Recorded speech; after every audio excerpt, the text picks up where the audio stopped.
oración para que sea el Señor. Yo tengo mucho interés que el Señor pueda hablar a la vida no de algunos, sino de todos los presentes. Padre amado, gracias por esta oportunidad. Gracias por el privilegio de ser sus hijos y encontrarnos en su casa en este momento. Rogamos la presencia y la dirección de su Santo Espíritu y que Él nos lleve al entendimiento internalización de su palabra a los que nos encontramos aquí en este lugar y los que están en casa viéndonos a través de Facebook. En Cristo Jesús nuestro Señor se lo rogamos. Amén y amén. Yo no sé exactamente cuántas semanas, es cosa de este año, pero cuántas semanas, no he hecho la cuenta de cuántas semanas llevamos con estos encuentros, día miércoles con Jesús. Y la verdad es que no se acaba y no se acabaría. Sin embargo, démosle o continuemos durante lo que nos queda de este año en estas citas tan especiales con nuestro Señor Jesucristo.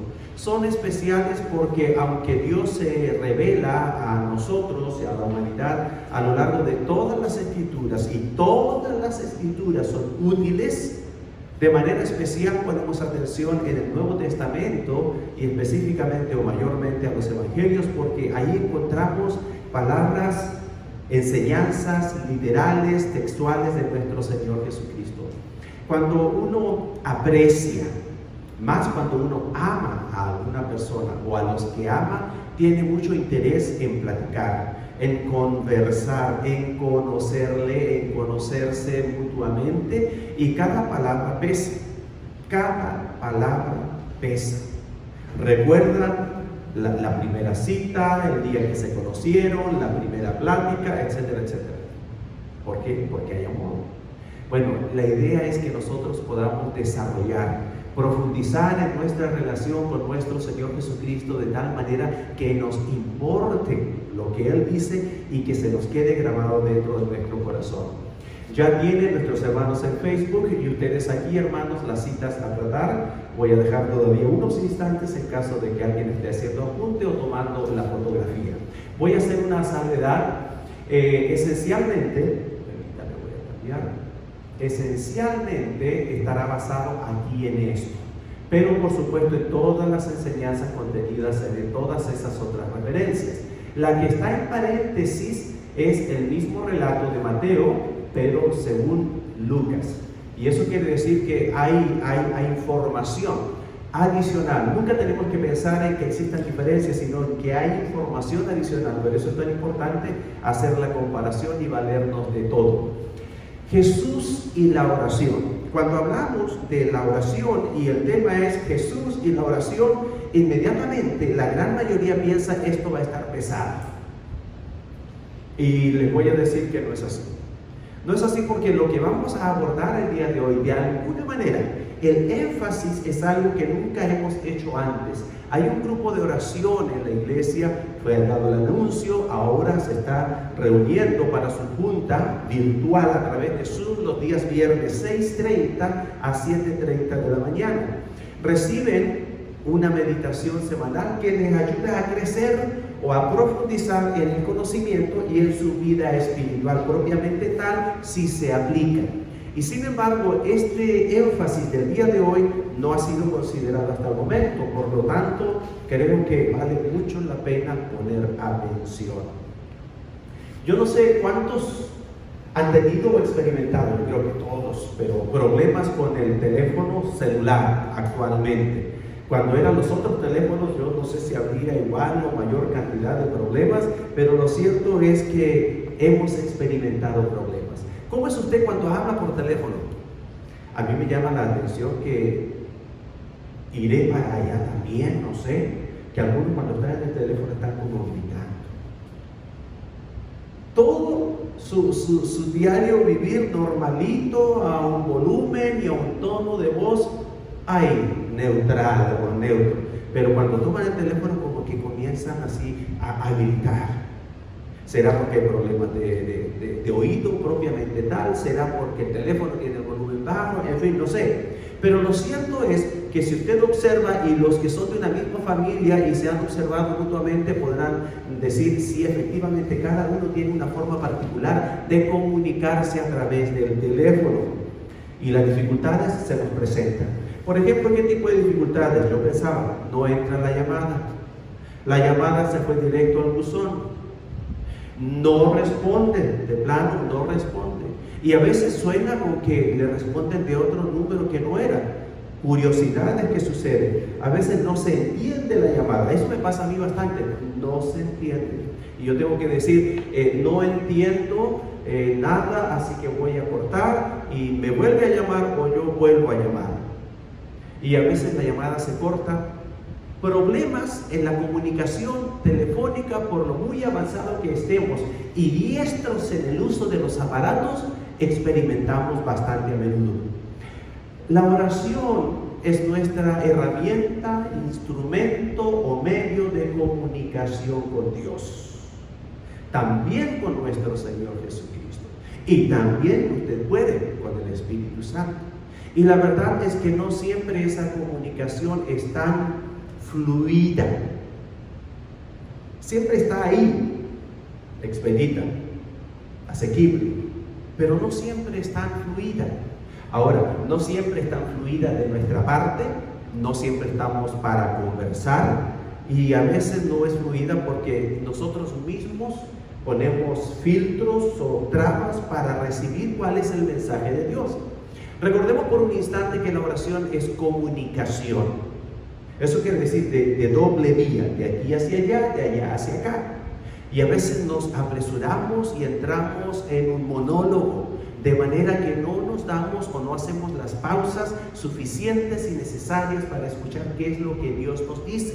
Piense usted por un instante, usted está platicando, a veces solo platicar, pero llega un momento en donde usted le pide algo, incluso le pregunta su opinión, pero luego termina rápido y se va. Bueno, si usted quería la opinión de parte de nuestro Dios, la enseñanza, la indicación, ¿cuándo cree usted que la va a recibir? Podrá sin lugar a dudas recibirla durante el día o en cualquier día y de cualquier manera. Pero ¿qué cuando necesitamos una respuesta, un consejo, una palabra pronta? Pero tan pronto la necesitamos que no nos damos el tiempo para escucharla. Hay que hacer pausas. Cuando Dios le contesta a usted, cuando Dios le habla a usted a través del Espíritu Santo, existe una forma generalizada. Usted lo siente, pero hay quienes lo sienten de una forma distinta. Hay quienes lo pueden sentir de una forma tan distinta y a la vez tan real que pueden llegar a escuchar una voz. Otros una señal. Y otros simplemente un pensamiento que entró en su mente, pero con una claridad, con una nitidez y con un poder que usted dice, esto es lo que me dice el Señor, esto es lo que quiere el Señor que yo haga. Entonces, sí hay que aprender acerca de la oración. ¿Me escuchas? ¿Me escuchan? ¿Me escuchas? Bueno, a veces pasa eso con el Señor. Bueno, hay una lección digna de aprender en todo esto. En una oportunidad llegó un estudiante, no solo estudiante universitario, sino que era un estudiante y postulante al doctorado en la Universidad de Princeton, donde Albert Einstein hacía clase, era maestro de él y le guiaba en esa tesis que iba a comenzar. Y le pregunta, ¿qué queda en el mundo para investigar como tesis original? Y Albert Einstein le dice, averigua sobre la oración. Yo creo que no tenía nada que ver eso con la materia del doctorado, pero sin embargo no me cabe la menor duda que Albert Einstein mismo estaba pasando por un tiempo de crisis de fe, en donde estaba comunicándose, intentando comunicarse o queriendo mejorar con su comunicación con Dios, y tomando conciencia de lo no fácil que a veces puede ser, es que le dice y le desafía a este estudiante con aquello, averigua acerca de la oración. Bueno, ese interés que quiso crear en este estudiante Einstein, lo tenían en su momento los estudiantes, digámosle así, de nuestro Señor Jesucristo, o sea, sus discípulos más cercanos, posteriormente conocidos como apóstoles. Para tal efecto, ver esta pregunta, me voy a basar en el relato de Lucas, solamente en esta ocasión, en el capítulo 11, versículo 1, que dice: aconteció que estaba Jesús orando en un lugar, y cuando terminó, uno de sus discípulos le dijo: Señor, enséñanos a orar como también Juan enseñó a sus discípulos. Debo decir que algunos de los discípulos de nuestro Señor Jesucristo fueron discípulos directos de Juan, y otros simplemente seguidores u oidores, y se enteraron precisamente de que Él les enseñaba. Pero esta enseñanza que da nuestro Señor Jesucristo es el único o la única persona y la única ocasión en que aparece alguien, Jesucristo específicamente, enseñando a un grupo a orar. Señor, enséñanos a orar. Es importante recalcar lo siguiente: ¿qué creen ustedes, a la luz de las Escrituras, que motivó y que les picó la curiosidad, como se dice, a los discípulos para querer aprender a orar? Vieron a nuestro Señor Jesucristo. Y eso nos lleva a todos, sin excepción, papá, mamá, abuelita, abuelitos, si viven con los nietos, ¿cómo querrán ellos, hijos, nietos, aprender a orar si no ven al papá, o no ven a la mamá, o no ven al abuelito o a la abuelita a orar? La mejor manera de querer despertar el deseo, ese deseo de aprender en otra persona, es hacer lo que uno quiere que esa persona aprenda, y hacerlo bien, de manera que dice o diga: yo quiero aprender a hacerlo como. Bueno, los discípulos vieron tantas veces orar a nuestro Señor Jesucristo. Es cierto, ellos no tenían la imagen completa respecto de quién era Jesucristo. Se les fue develando poco a poco a través del tiempo. Entonces, ¿cuánto más nosotros, que sabemos la historia completa, tenemos la historia completa de la revelación de Dios a la humanidad en las Escrituras? Por lo tanto, tenemos acceso, o podemos acceder al todo conocimiento posible acerca de Él y de todas las materias. Él oraba, lo hacía constantemente, en todo momento y por toda situación. Y si Él lo hacía, piense usted, hermano, hermana, ¿podríamos acaso nosotros prescindir de la oración? Lo hacemos a veces y vemos los resultados. Cada vez cometemos menos errores en muchas materias, pero todos los hemos cometido. Y el día de hoy la idea es que aquellos que no están envueltos en la oración puedan obtener alguna enseñanza. El día de hoy tenemos un énfasis especial, y es este: dos cosas, y solo dos cosas importantísimas que nuestro Señor Jesucristo en este relato, en este resumen o en esta versión de los Hechos está queriendo comunicar por medio de Mateo. ¿Y qué es lo que nos dice? Que ore en secreto. Ahora es interesante. Una mejor traducción es en privado, y yo se los voy a mostrar. Y cuando ores, no seas como los hipócritas. Esto me ha hecho mucho pensar, porque nosotros tenemos que, al leer las Escrituras, basarnos en el contexto. Y el contexto es que en aquel tiempo había muchos hipócritas. Y esencialmente, los hipócritas de los hipócritas, los legalistas,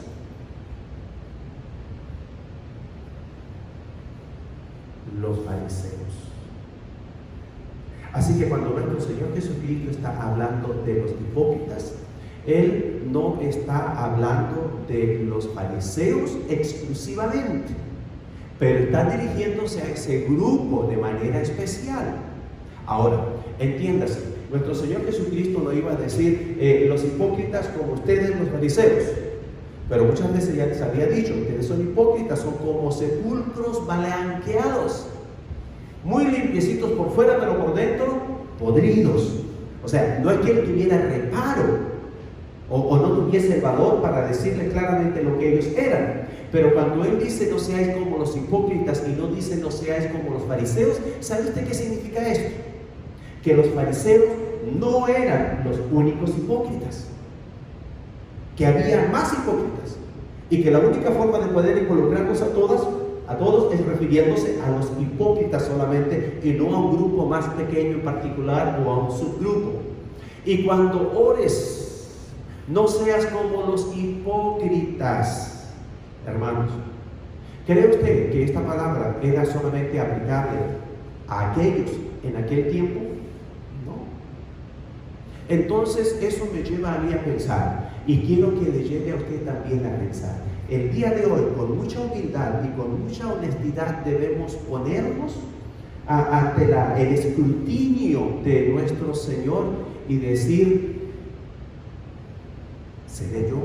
¿Podré ser yo uno de ellos en algún momento? Puede ser. Entonces no cerremos a priori nuestros oídos diciendo esto es para los fariseos, porque nuestro Señor Jesucristo no solo lo dijo a los fariseos, sino a los hipócritas en general. Y en segundo lugar, Él tuvo especial cuidado. La Biblia nos dice que todo lo que enseñó y todo lo que hizo nuestro Señor Jesucristo, si fuese escrito, no cabría en todas las bibliotecas. Entonces lo que tenemos nosotros, aunque 4 relatos, son pero pequeñísimos resúmenes. Pequeñísimos resúmenes. Y que esas cortas palabras sobre algunos temas hayan quedado registrados y muchos otros fuera. ¿Qué significa eso? Que esos cortos relatos, esas cortas enseñanzas, porque no son extensas, son importantísimas y 100% válidas en el presente para nosotros. Ahora, ¿qué es lo que critica o cómo describe nuestro Señor Jesucristo a los hipócritas? Dice: porque ellos aman el orar en pie en las sinagogas y en las esquinas de las calles. Evidentemente, al decir esto, se estaba refiriendo de manera especial a ellos, pero no exclusivamente. Dice: ¿para qué? Para ser vistos de los hombres. Hablemos ahora específicamente de los fariseos, que les voy a decir que en el día de hoy el grupo más parecido, digámoslo así, por la práctica religiosa sería ¿quién? Nosotros que creemos en la palabra del Señor y que procuramos no dejar de congregarnos como otros o algunos tienen por costumbre, vendríamos a ser lo más cercano a los fariseos, porque somos bastante religiosos en ese sentido. Entonces, con mayor razón nos está diciendo: ustedes también tengan cuidado y pongan atención, no sea que terminen siendo hipócritas como los fariseos. Ahora, se estaba refiriendo a ese grupo de manera especial, pero no exclusiva. ¿Qué pasaba? Ellos tenían servicios, digámoslo así, en el templo todos los días, y ahí ellos oraban. Tenían libertad para hacerlo y era parte de su oficio. Y nuestro Señor Jesucristo no critica eso, y ni siquiera el hacerlo en público, porque de hecho la gran mayoría de las oraciones que están registradas en las Escrituras fueron oraciones públicas. Entonces, ¿qué es lo que está criticando o condenando nuestro Señor Jesucristo? ¿Cuál es la motivación al orar y el cómo hacerlo? Si la motivación es el ser vistos de los hombres, ya está mal. Ellos oraban en el templo y todos los creyentes o religiosos sabían de que eso hacían ellos y que esa era parte de su oficio, por lo tanto de sus deberes y obligaciones. Pero también a una hora del día sonaba ahí lo que sería actualmente así como una sirena, pero era el sonido de un shofar. Y de hecho hay una ciudad de Chile que todos los días a las 12 del día en punto, suena la sirena del cuerpo de bomberos, y lo escucha el pueblito, no muy grande, lo escucha todo el pueblo, y todo el pueblo se pone a orar, o casi todo el pueblo. Bueno, ocurría algo similar, y la idea es que toda persona, estuviese donde estuviese, haciendo lo que estuviese haciendo, tenía que detenerse y hacer oración. Si una persona iba caminando y sonaba a mitad de la calle la señal de oración, pues ahí se paraba. Eso era lo lógico y lo justo hacer. Pero ¿qué cree usted que hacían ellos? Miren, no, ellos no se paraban ahí, se paraban en la esquina. Llegaban hasta la esquina. ¿Y sabe usted por qué? Porque en la esquina lo veían de todas partes. Querían ser vistos y querían ser escuchados, porque además hay que reconocer, entiéndase, los fariseos, los estudiosos y maestros de las escrituras, ¿cómo creen ustedes que orarían? Bien bonito, bien bonito, con unos discursos altilocuentes que algunos no quisiéramos. Y le digo que algunos lo quisiéramos porque mi oración en particular es muy simple, muy sencilla. Es muy una conversación, y le voy a confesar una cosa, hermano. Yo a veces hasta así me trago delante de la presencia del Señor, porque uno se tiene que tener cuidado de que medir las palabras en el respeto para mí y luego en lo que va a decir. ¿Podemos engañar a Dios? Entonces, mejor no hablar mucho, decir poco antes que equivocarnos en decir alguna cosa de más. Entonces, dice, de cierto os digo que ya tiene su recompensa. Ore en secreto. En realidad, el secreto no es secreto. Cuando es secreto, y de hecho la palabra original dice, en primer lugar y de todo, esa palabra que se traduce como el secreto que vamos a ver, no sean como los hipócritas, porque ellos aman el orar en pie, en las sinagogas y en las esquinas de las calles para ser vistos de los hombres. De cierto os digo que ya tienen su recompensa. Aquí viene el secreto.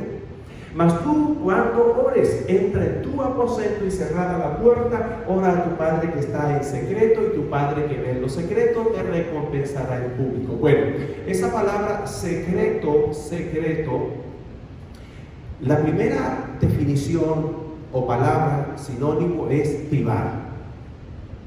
Y en segundo lugar, las siguientes acepciones son escondido, oculto o invisible, o sea, de no visible. Entonces, lo que está diciendo aquí nuestro Señor Jesucristo es que no ser visto en privado. ¿Qué es lo contrario de público? Privado. Yo no sé si ustedes se han fijado, yo he dicho muchas veces, aquí nosotros tenemos actividades privadas en algún momento, pero no secretas. Es contrario de público. Como la participación de la cena del Señor, por decirlo de algún modo, es una actividad privada, en el sentido de que está restringida para cierto grupo el participar de ellas. Ahora, más cuando entres en tu aposento y cerrada la puerta. Cuando usted está en su cuarto, ¿está en secreto? No. ¿Está en privado? Depende. Yo a veces voy caminando de un cuarto a otro y cuando estaban los demás niños también y las puertas estaban abiertas, yo iba caminando y miraba a un cuarto, ahí están todos, miraba al otro cuarto, ahí están todos, miraba al otro cuarto, ahí están todos, miraba. Entonces, en realidad, el estar en el aposento, el estar en su cuarto, no es sinónimo de secreto. Pero cuando se cierra la puerta, tampoco es secreto. Porque si usted está en su cuarto, su esposa, su papá o su mamá, para los jóvenes, saben que usted está ahí. Y si él pasa caminando y la puerta está abierta, lo va a mirar y va a saber todo lo que está haciendo y todo lo que está diciendo, y si está vestido con pijama, ropa deportiva o lo que sea. Pero desde el momento en que se cierra la puerta, pasa a ser secreta la permanencia en ese cuarto. No, viene a ser privada. Entonces, de esta forma estoy manifestando, queriendo dejar en claro a mis hermanos que mejor que secreta la traducción sería en privado. Ahora, yo tenía un hijo, todos los hijos son especiales, y este tenía la particularidad de que aún no había aprendido lo que era privacidad. ¿Usted cuando va al baño? Usted se encierra, ¿verdad? Porque usted quiere estar en privado. Porque lo que va a hacer es privado. Pero a algunos les gusta así como que o dar show, o no tienen el concepto de privacidad todavía bien desarrollado. Para este hijo mío así ocurría. En el baño de todos, en el pasillo que quedaba a mitad, él entraba al baño pero no cerraba la puerta. Y uno de repente iba caminando y lo veía, pero bien sentadito ahí, bien instalado. Papá, me decía. Y se ponía a platicar, hijo, Estaba chiquitito, eso no es de grandes, por supuesto. O pasaban sus hermanos y ven, le decían, y se ponía a platicar. Y haciendo él unas fuerzas tremendas que a veces le llegaba a correr la lagrimita y ahí estaba platicando. Y ya se querían ir o dejarlo solo y decían, no te vayas, platiquemos. Bueno, no estamos hablando de secreto, estamos hablando de privacidad y eso queda muy en claro, ¿verdad? Cuarto, ore con sinceridad. Lo primero no es la privacidad, eso nos quedó claro, privacidad. No es secreto. Ore con sinceridad. Lo vemos en el mismo último versículo que acabamos de considerar. Dice, mas tú cuando ores, entra en tu aposento y cerrada la puerta. ¿Qué pasa cuando usted ya cierra la puerta? O lo que es más, si usted quiere tener una conversación, quiero conversar contigo, quiero conversar con usted. ¿Cuándo y dónde? Porque es una conversación privada. No es algo para que escuche todo el mundo. Entonces, ahora si usted quiere que escuche todo el mundo, bueno, vaya y platique con la gente directamente. Pero si lo que quiere es platicar con Dios, bueno, concéntrese. La privacidad ayuda a concentrarse y la privacidad promueve la sinceridad.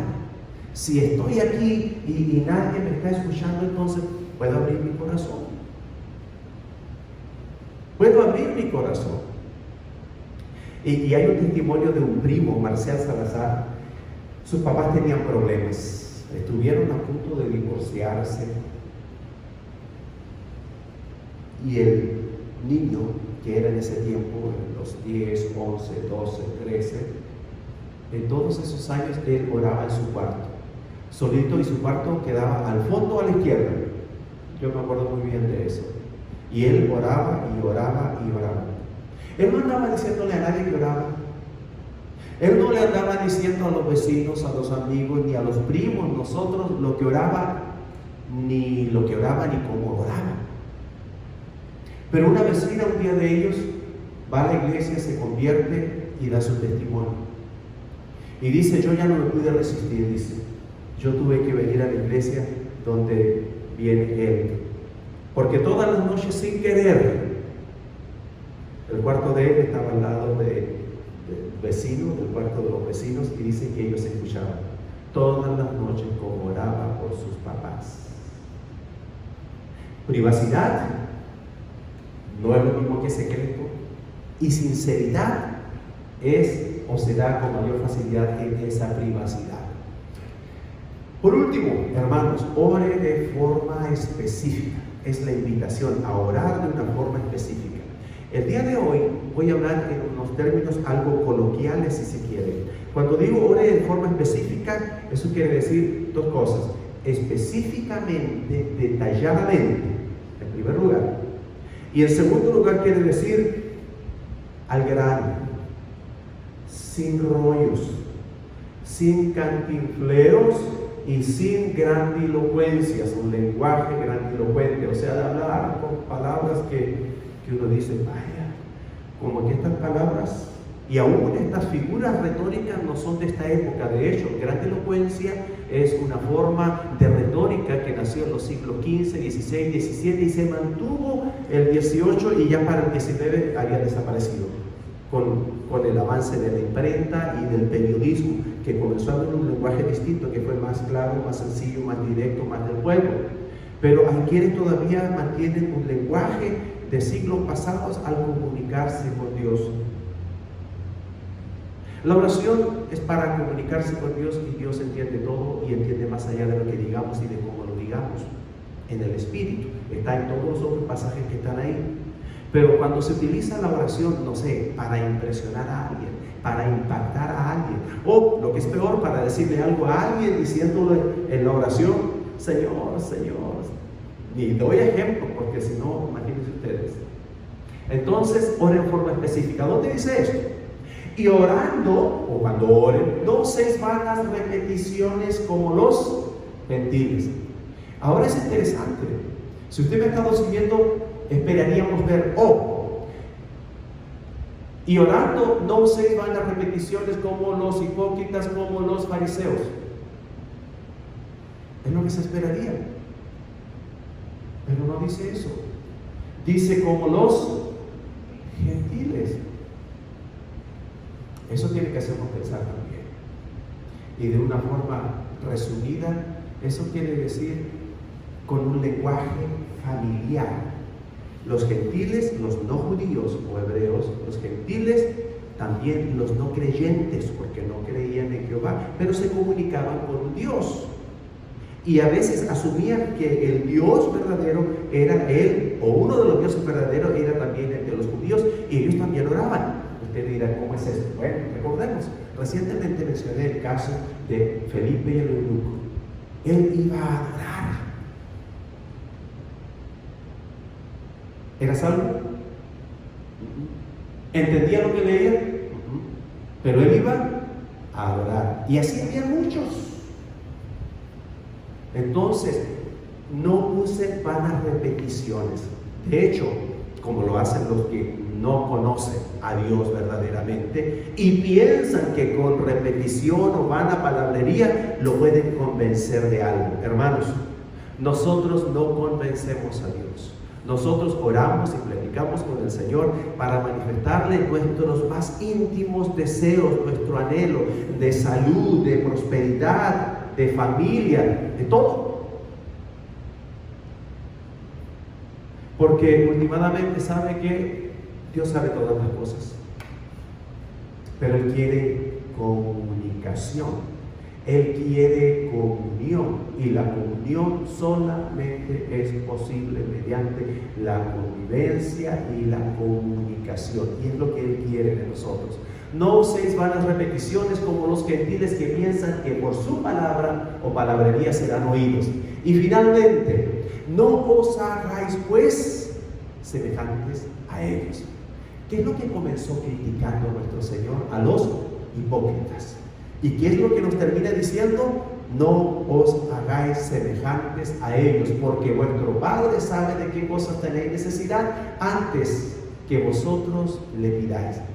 Esa es la exhortación de Dios a través de nuestro Señor Jesucristo hoy. Que oremos, pero que no seamos hipócritas. Hipócrita es el que muy bien y muy bonito ora en el templo, pero no lo hace en casa. Ayúdanos al Señor para no ser hipócritas, para ser consecuentes, y que nuestro carácter sea lo que vemos aquí, sea lo que realmente se ve también en casa. Pregunta final, mis hermanos: ¿cuál es el espacio privado donde puede compartir secretos con Dios? Yo les voy a decir, yo soy bien penoso. Soy penoso porque cuando tenemos que orar así, que estamos en familia de rodillas, ponemos de rodillas, pero de ahí en más tengo que estar en privacidad, en la oficina. Entonces, indudablemente, la privacidad, no el secreto, nos permite desarrollarnos de una manera especial, mejor, diferente en nuestra comunicación con Dios. Conclusión: debemos evitar ser como los fariseos, incluso y sobre todo en la oración. Se van a quedar sentaditos hoy para la oración, porque luego si no les vuelven a sentar. ¿Me acompañan? Sí. Amén. Muy bien, oramos. Señor, encienda mi pasión por crecer en intimidad con usted. Esta semana le traigo mi corazón, le traigo mi amor, le traigo mi atención. Amén.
Ten